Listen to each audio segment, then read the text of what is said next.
Okay, welcome back, everyone. We are focusing on chapter 12, where we're looking at some of the literary techniques, like we looked at similes, metaphors. Now we're looking at hyperboles. Okay, let's look at another example. Matthew chapter 5, verse 29 to 30. Okay. If your right eye causes you to sin, pluck it out and cast it from you. And if your right hand causes you to sin, cut it off and cast it out from you. Page number 181. Okay, so here, what is hyperbole? What is the exaggeration here? What is the exaggeration here? Huh? What is the exaggeration? Come on, tell me. What is the exaggeration here? You know what's the meaning of exaggeration, right? It is exaggerating that the cities are actually so fortified they are reaching to heaven. Okay. What is the exaggeration here? All of you know what's the meaning, in-person students, you know what's the meaning of exaggeration? What's the meaning of exaggeration?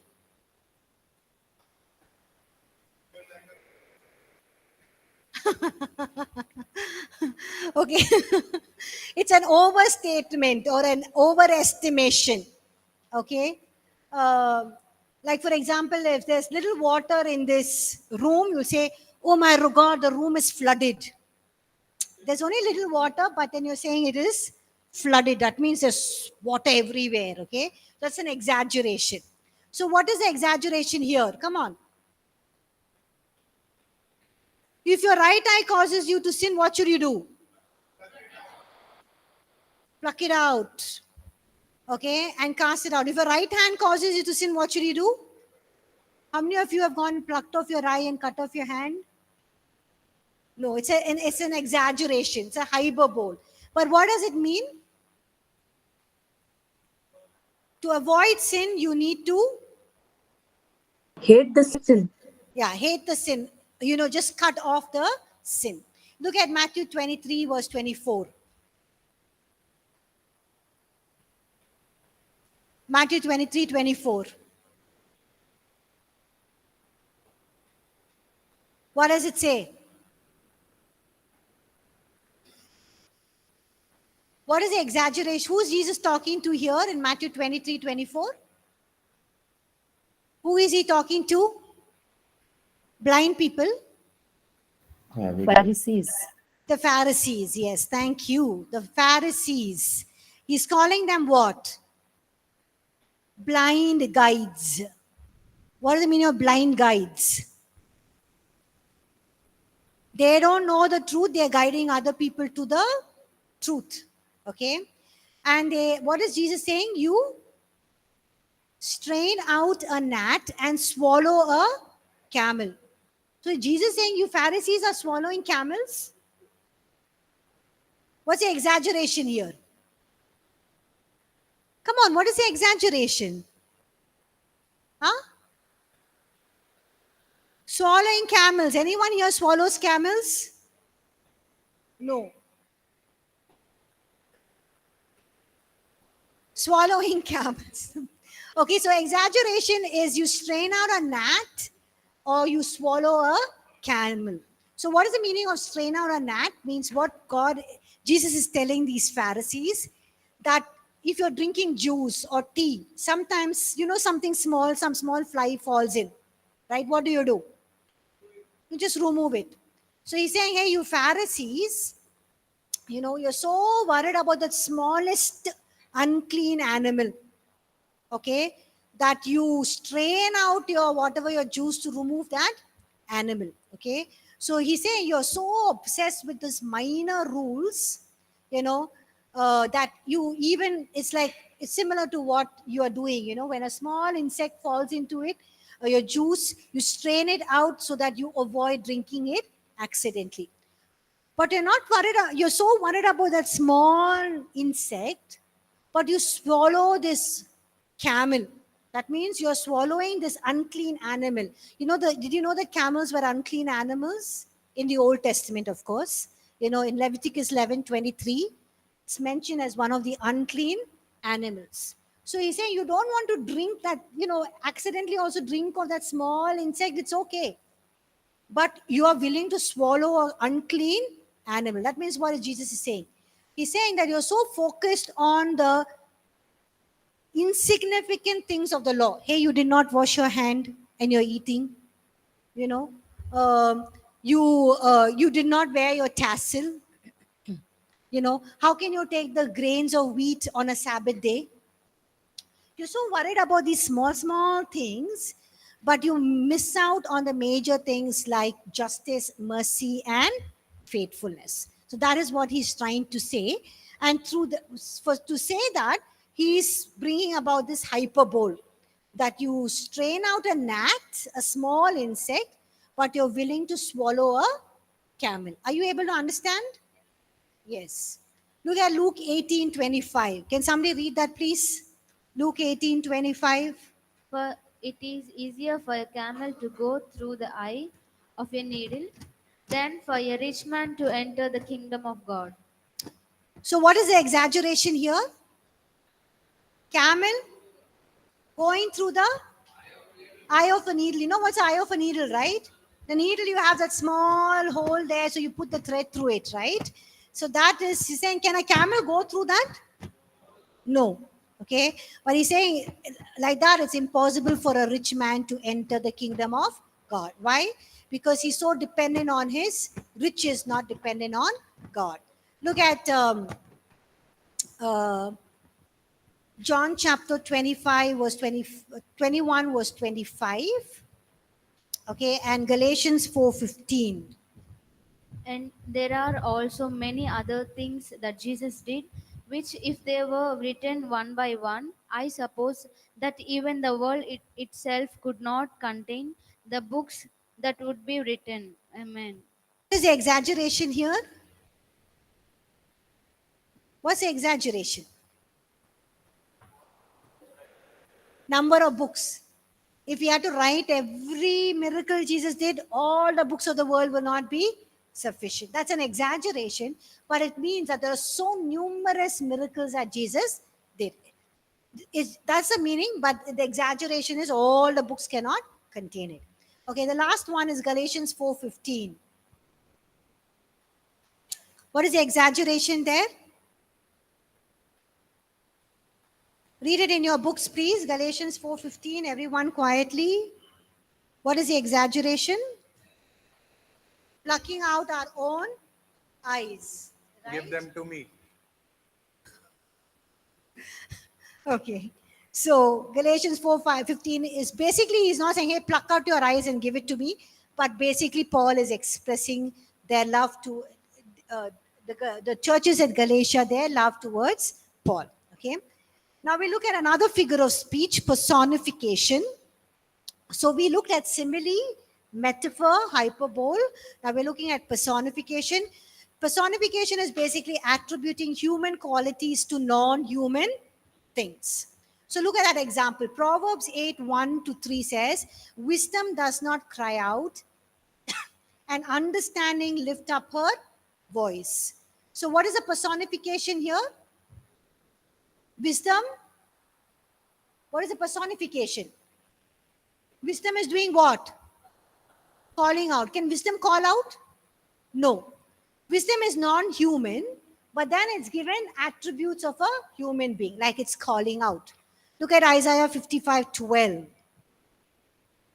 The mountains and the hills shall break forth into singing before you, and all the trees of the field shall clap their hands. So what is the personification here? What is the human quality given to non-human things?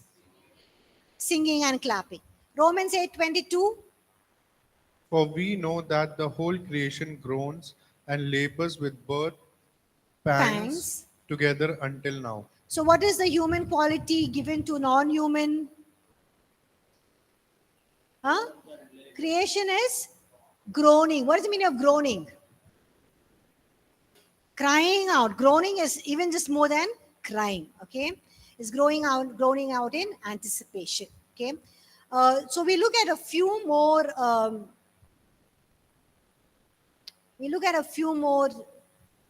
Literary techniques, typology, types and shadows. Now we look at that in detail, I think in chapter 13 or 14. I think it's chapter 14.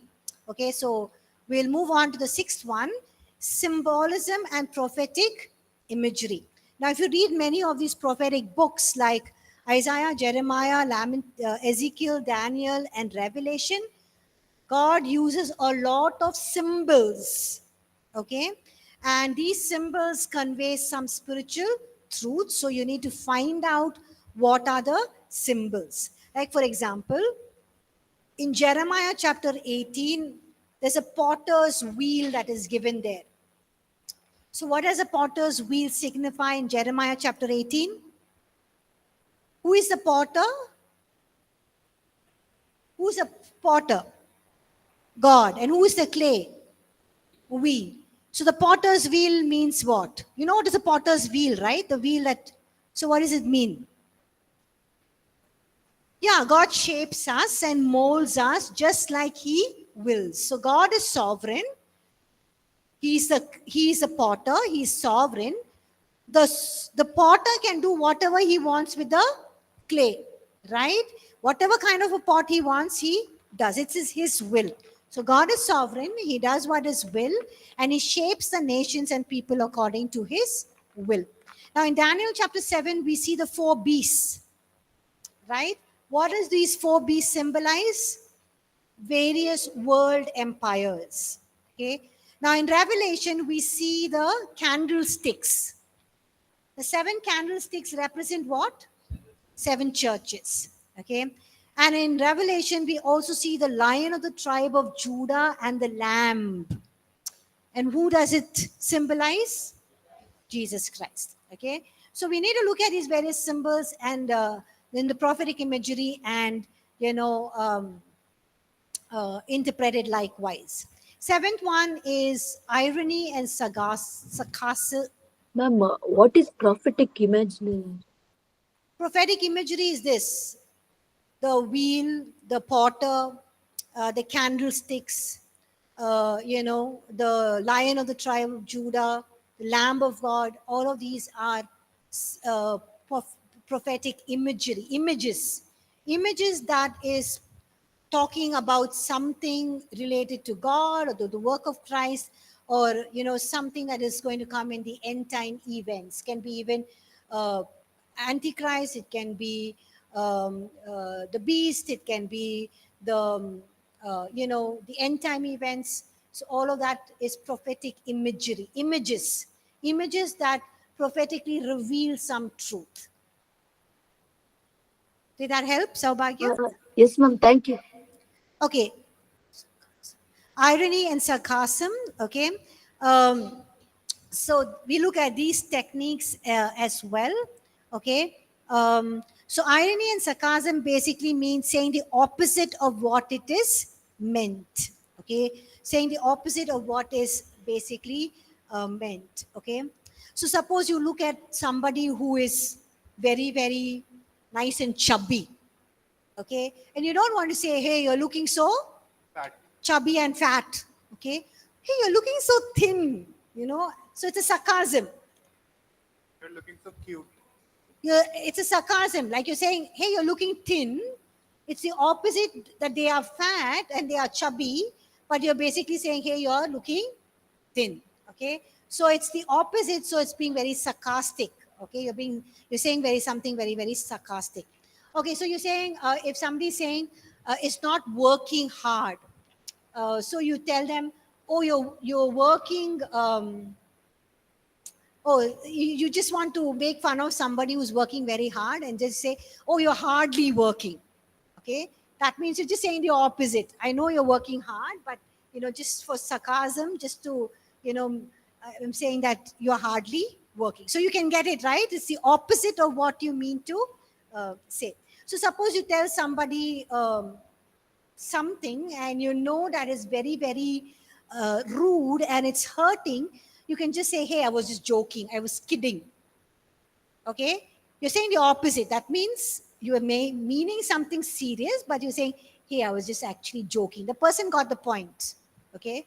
The person say, I know you were not joking, you were not kidding, but you're saying the opposite of what you really meant. Okay. So let's look at some examples. Judges chapter 10, verse 14. So read that and tell me what is the sarcasm there. Go and cry out to the gods which you have chosen. Let them deliver you in your time of distress. Yes. So what is God saying? Go and cry out. What is the sarcasm here? Go and cry out to gods. Yeah, you are worshipping those gods, no? Go and cry out to them. Let them help you. Let me see if they can help you. So sarcasm. 2 Samuel 6:20.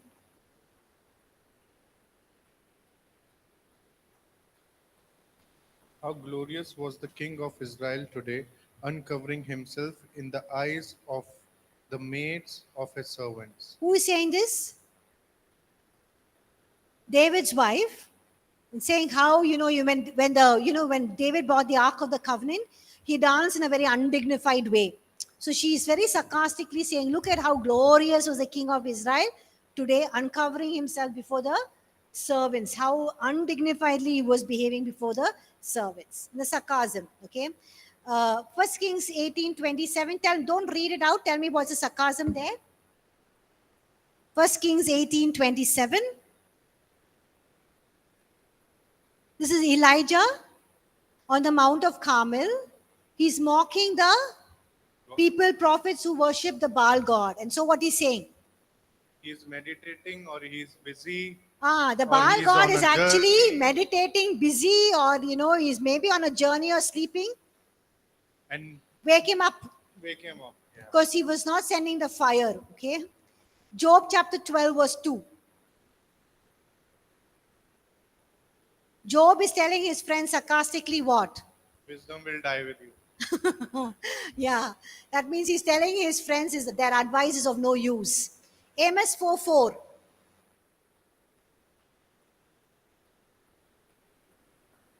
What is Amos doing here? Yeah, he's inviting Israel to worship falsely because they were worshipping God falsely, saying, hey, come on, worship God falsely. It's very sarcastic. The last one, 1 Corinthians 4:8. Paul is here confronting the Corinthians' arrogance. He's saying, hey, you're already full, you're already rich. You've reigned as kings without us. So very sarcastically, he's saying that. Okay. So some statements in the Bible, there is a sarcasm, and we need to understand that. Okay. The eighth one is rhetorical questions. Now, rhetorical questions, you see it mostly in Paul's letters. Okay. It actually is questions that Paul is asking, which is basically emphasizing the truth, challenges misconceptions, and gets the reader to reflect on what he is saying. So, for example, in Romans chapter 6, verses 1 and 2, Paul says, what shall we say then? Shall we continue to sin that grace may abound? What is the obvious answer? No, we cannot let sin reign. So he says, how shall we who died to sin live in it any longer? Okay. Romans 8:31 says, what then shall we say to these things? If God is for us, who can be against us? So rhetorical question has the answer in itself as well. Okay. 1 Corinthians 1:13. Can somebody else read that? 1 Corinthians 1:13.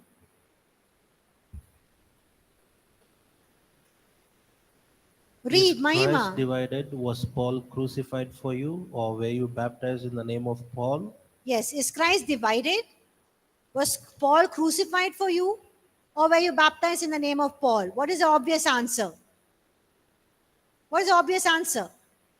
No, right?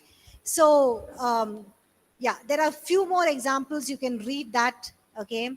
So we would, these are all rhetorical questions which has answers which will help the readers to understand, remove misconceptions, and helps the readers to engage in the truth. Okay. So these are few literary techniques We'll consider some things in greater detail in the coming chapters. Now we'll move on to chapter 13. Before that, anyone has any questions?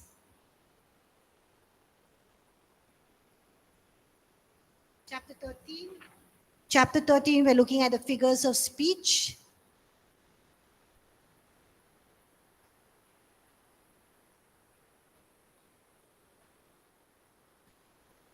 No questions? Okay, we'll move on to chapter 13. Okay, in chapter 13, we see that, there are basically, we looked at figures of speech. We looked at it in two chapters, in chapter 11 and chapter 12. Now, how do you determine if a verse is an expression of a figure of speech or it's literal? You take the literal meaning, or when do you think, oh, this is a figure of speech and I have to look at it as a figure of speech? When do you know that, oh, this is literal and I have to take it literally what the verse is saying? So we're going to look at a few things. The first one is, okay, how do you determine if a verse or a passage is a figure of speech, which we learned, like metaphor, hyperbole, personification, simile, a rhetorical question, or when should you take it literally as it's given there in the Bible? The first one is always take a passage in its literal sense unless there is a good reason to consider a text to be figurative and not literal. So, for example, Jesus walked on the water. So, can we take this literally, or is it a figure of speech? Is it a simile? It's a metaphor? It's a hyperbole? We can say it's a hyperbole, it's an exaggeration. Or do we take it literally? We take it literally because Jesus did walk on the water. The second one is a figurative sense is intended if the literal would involve an impossibility. Okay. So, for example, okay, here in this, it means that if the literal meaning is impossible, then you take it in a figurative way. Okay. So, let's look at some statements.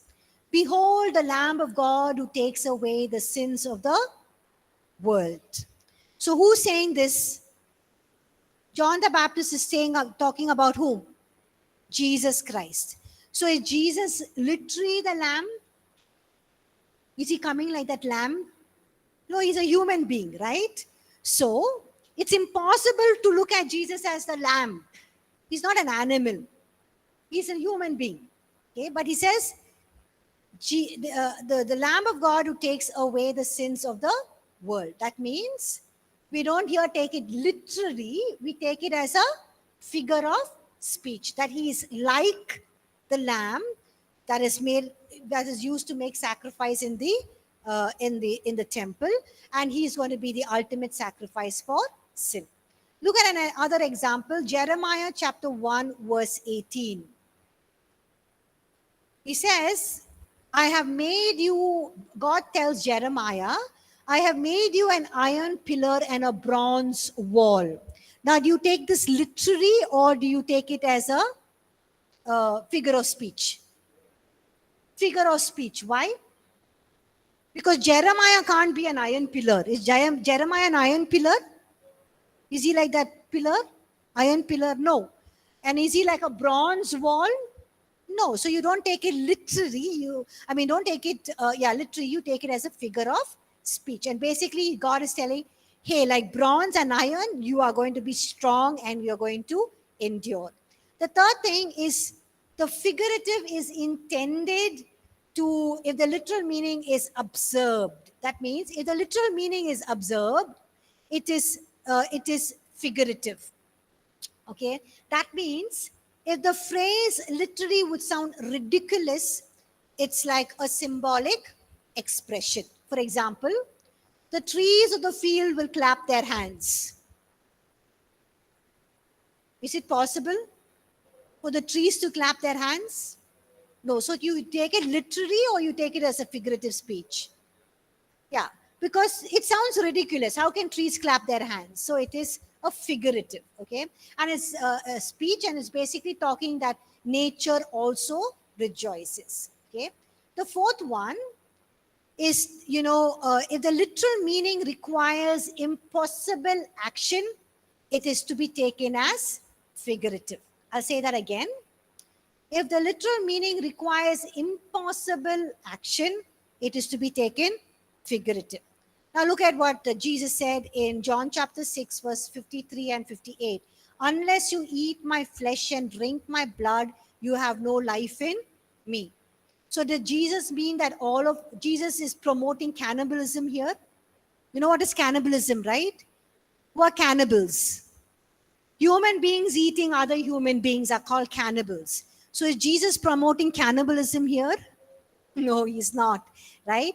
So he's basically talking about the spiritual aspect of taking part in the shed blood and the body of Jesus Christ. Okay, so the action is impossible. You can't eat Jesus' blood, flesh, and eat his blood. So it is not literal but figurative.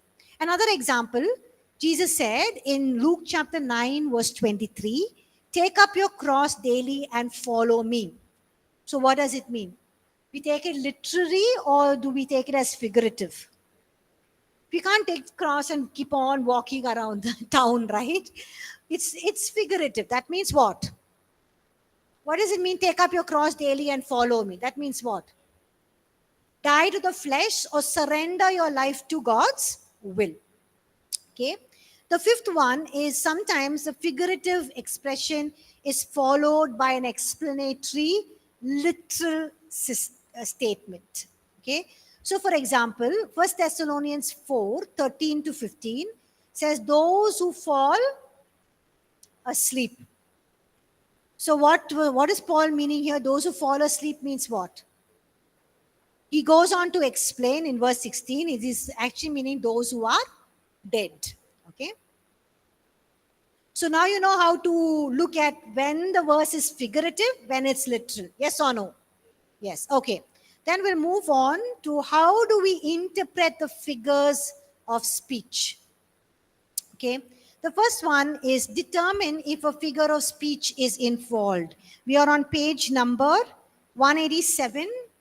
I'd like all of you to follow through, please. The first one is determine if a figure of speech is involved. Like there are examples given there.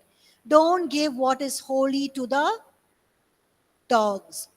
Don't cast your pearls before swine or pigs, lest they trample under your feet and turn and tear you into pieces. Can somebody else read 2 Timothy 2, 3 to 6, please?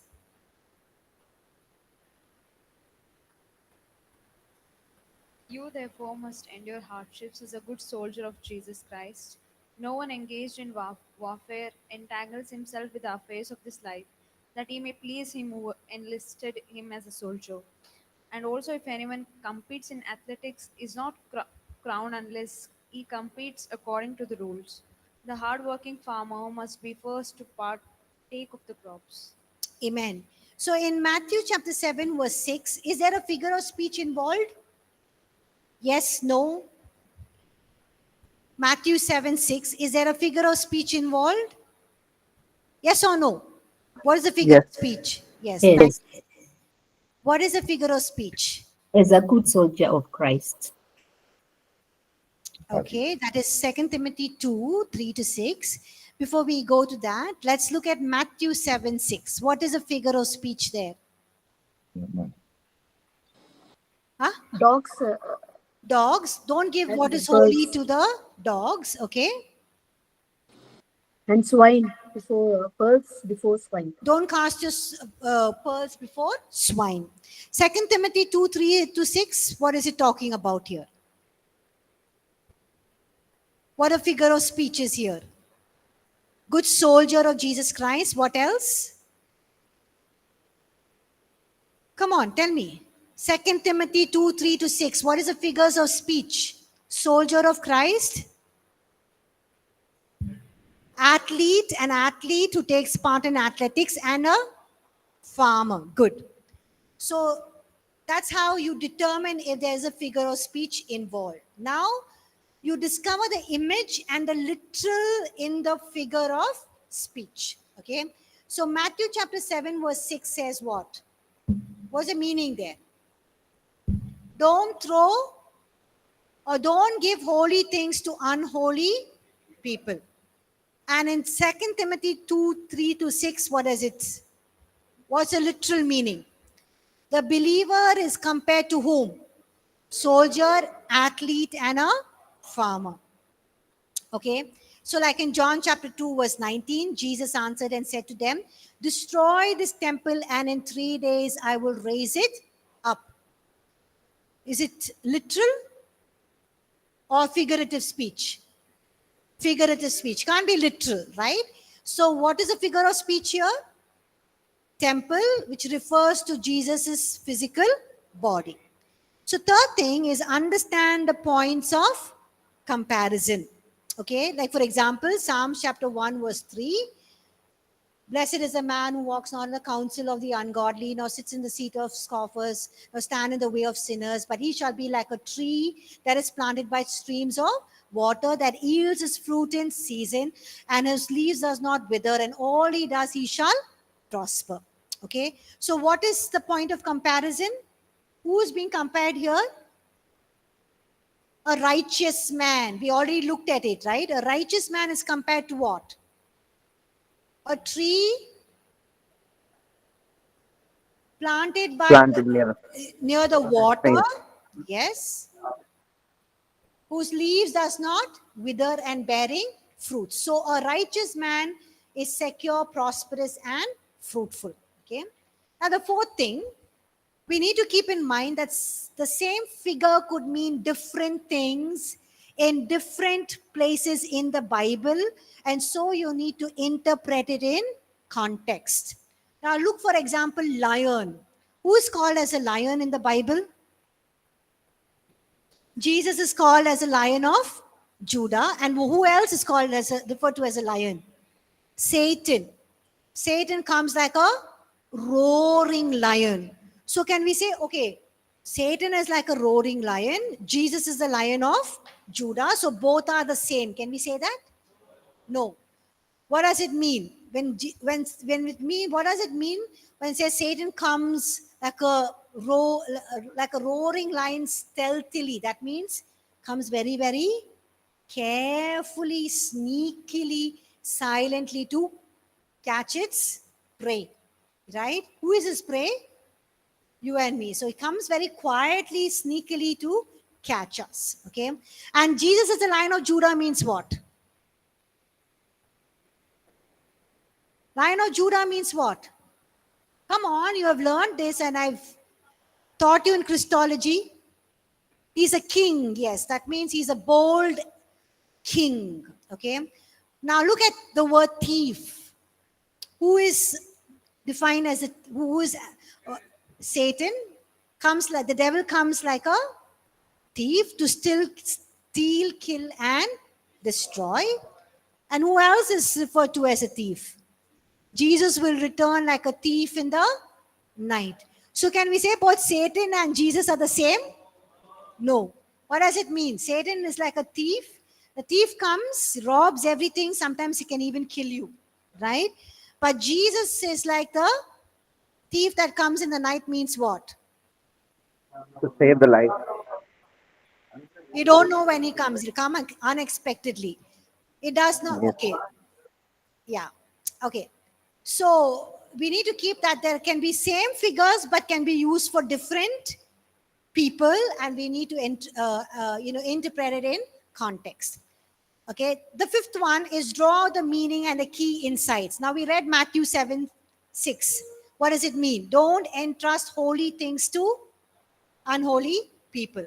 2 Timothy 2:3 to 6. A believer is compared to a soldier, athlete, farmer, and we should live in such a manner. John 2:19.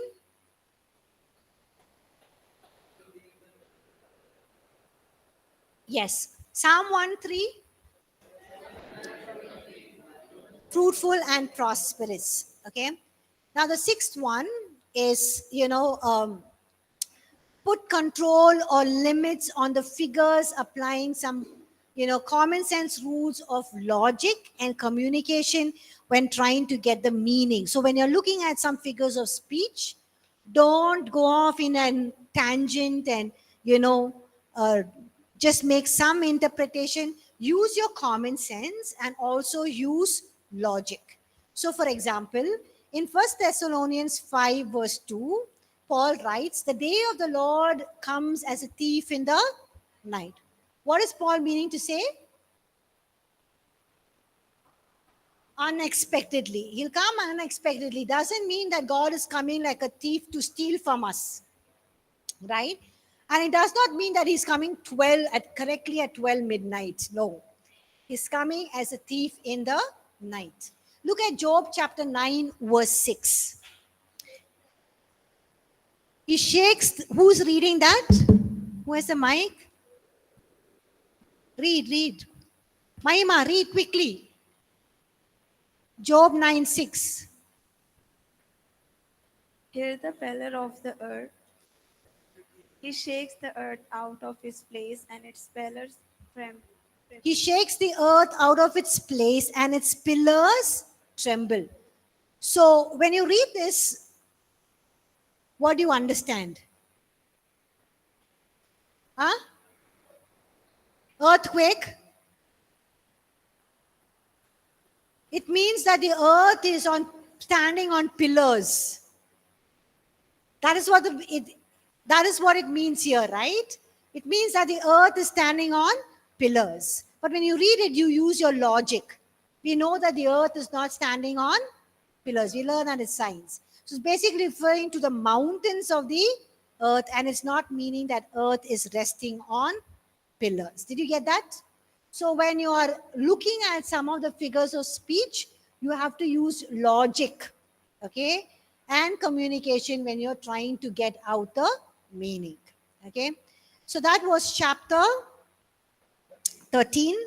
Any questions? No questions? All good?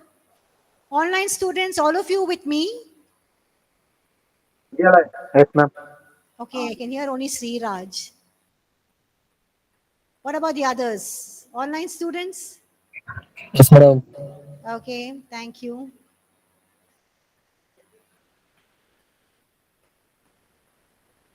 Okay, thank you everyone. Okay, so let's move on. Chapter 14, types and shadows. Okay. Now,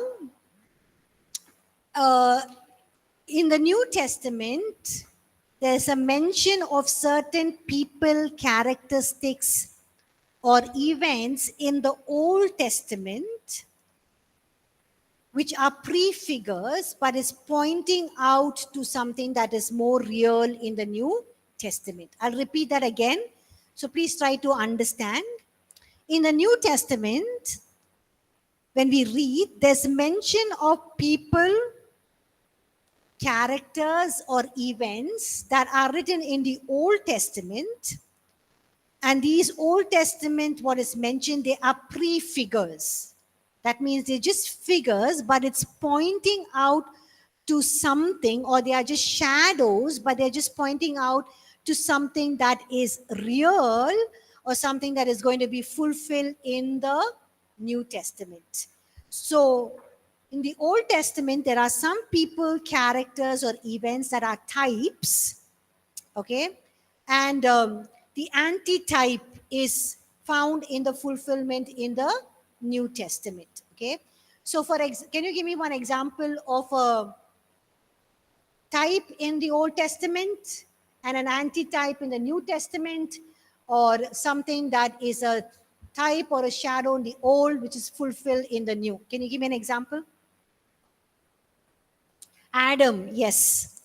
Adam is a type of man, okay? And who is the antitype? Jesus, right? Because we read in 1 Corinthians 15 where Paul says, Paul himself is comparing. He says the first man, Adam, became a Look at your books. The first man, Adam, became a living being, and the last Adam, who is the last Adam? Jesus, became a life-giving spirit. The first man was natural, the last man is spiritual. Okay, the first man was made of the earth, of the dust, but the second man came from heaven. So can you see? First man, first Adam, last Adam, first man, second man. Okay, not last man, second man. Okay, so we see that Adam was a type or a shadow, and who was a fulfillment of it? Jesus Christ. Can you give me some other examples? Temple, can you? Sorry? Temple. Temple. Temple, yes, very good, Saubhagya. The Old Testament, the temple. In the New Testament, who's a temple? Jesus Christ. We are the bodies of the temple We of are. living God, where the whole most holy God lives in us. What are some of the events in the Old Testament that we see fulfilled in the New Testament? Sacrifices, yes. Passover festival, Passover festival. The sacrifices, morning and evening sacrifice, the atonement sacrifice. Everything that was done in the Old Testament was a type, was a shadow. What is the antitype and the fulfillment? Jesus Christ, who became the Lamb of God, who made the full sufficient sacrifice. That's why we don't celebrate the Passover festival. We don't do the morning and evening sacrifice, and we don't sacrifice any more lambs in the temple. Okay, did you get it? Okay, so look at Colossians chapter 2, verse 16 and 17. Can somebody read that nice, loud and clear, please? Colossians chapter 2, verse 16 and 17. So let no one judge you in food or in drink, or regarding a festival or a new moon or Sabbaths, which are a shadow of things to come, but the substance is of Christ. So what is Paul saying? Don't judge people about whether they're celebrating, they're not, they're eating the food or not, they're doing certain things or not. Why? Because those were just shadows, and the fulfillment or the substance is whom? Jesus Christ. Jesus Christ has done everything on the cross. So we no longer have to keep all of these festivals like Passover festival. We don't have to do the circumcision. We don't have to judge people on food and drink, because everything is made holy when Jesus died on the cross. Okay.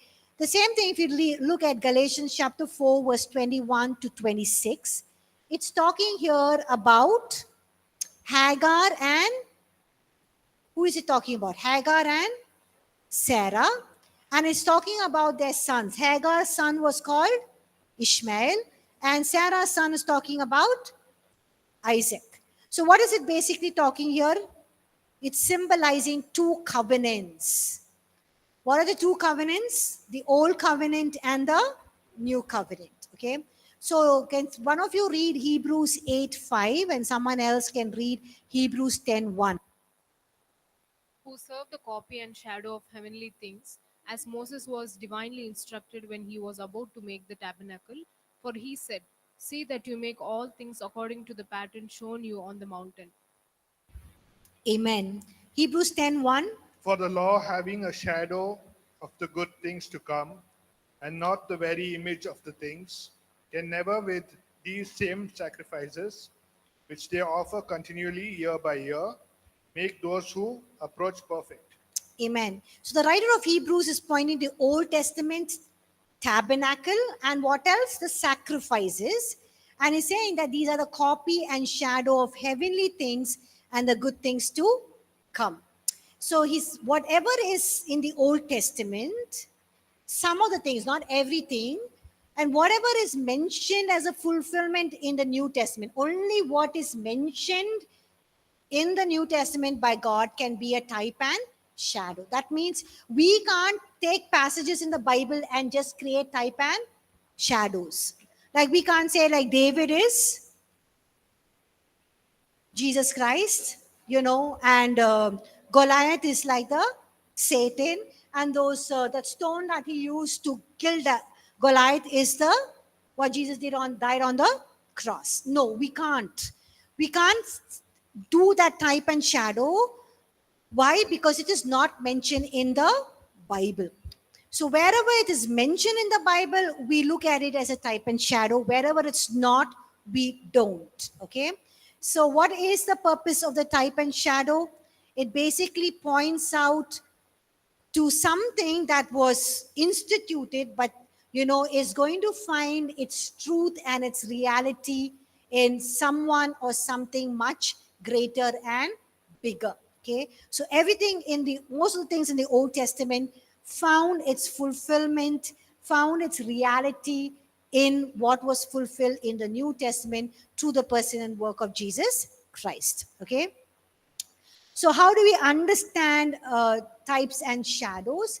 Now, types and shadows have these following characteristics. Similarity, okay? That means a type shares a similarity with the antitype. You know what is a type, right? Type is in the Old Testament, like Adam, and antitype is Jesus, who is the last Adam or the second man. So that is a type. This is the antitype, okay? So the Passover lamb is the type, and Jesus, the Lamb of God, is the antitype. Okay, so there is some similarities. That means the Passover lamb was shed so that people, the angel of death can pass over them. And so also Jesus is that unblemished lamb who came to die and take away the sins of the world. So there is some similarities. Can you understand? The similarities between the type and the antitype. Okay. Second one is historical reality. Okay. Now the person, events, or things in the Old Testament are types of things in the New Testament, and it has a historical reality. For example, Adam, is he part of history? God created Adam. Is he part of history? Yes. Jesus, who came down to the earth and born as a man, is he part of history? Yes. So there's historical reality. Adam is a type, Christ is the antitype. Okay. So, like Adam's disobedience brought about sin, Christ's obedience brought about life. Adam's disobedience brought death, and Christ's disobedience brought life. The third thing is prefiguring. Okay. What is prefiguring? A type is not the final reality, but is foreshadowing something in the future. Okay. It has a predictive nature. Okay. So let's look at some examples. Okay. The type is not the final reality, but it's pointing to something in the future. It has a predictive nature. For example, remember that Moses, when people, sinned against God, God sent snakes, serpents, and then Moses cried out to God and asked God to forgive them. What happens? When they looked at the bronze snake, which God told him to make and put on a pole, everyone who looked at the bronze snake, what happened? got healed. They were healed, right? The same way, John chapter 3, verse 14 and 15, Jesus compares this to his crucifixion. Jesus himself compares this narrative of the bronze serpent and how the people were bitten because of the disobedience, and how he told Moses, make that bronze serpent, put it on the pole, everyone who sees it will be healed. In the same way, Jesus is comparing that event to his crucifixion, and he's saying those who believe in me will have eternal life.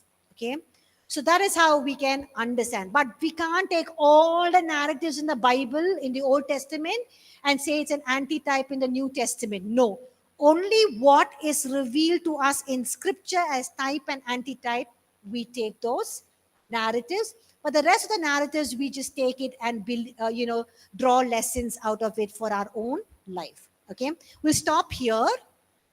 So we finished chapter 7 to